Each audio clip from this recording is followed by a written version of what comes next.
Du coup, moi, c'est Ryan de la FSE.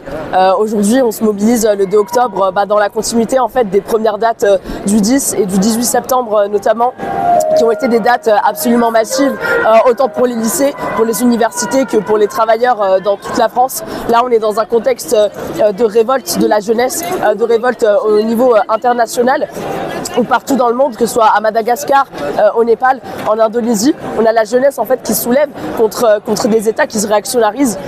Et c'est notre cas aussi. Aujourd'hui, on continue à se soulever contre les politiques austéritaires de l'État français, contre sa complicité avec le génocide en Palestine. Et récemment, il y a Macron et plusieurs autres chefs d'État qui ont reconnu l'État palestinien.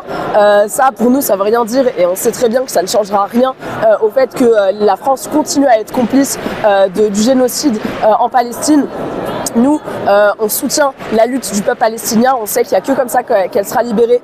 On soutient nos camarades, je pense à nos camarades Docker par exemple, qui refusent de charger les bateaux en armes qui sont censés aller vers Israël, qui refusent de charger les bateaux qui transportent des marchandises vers Israël.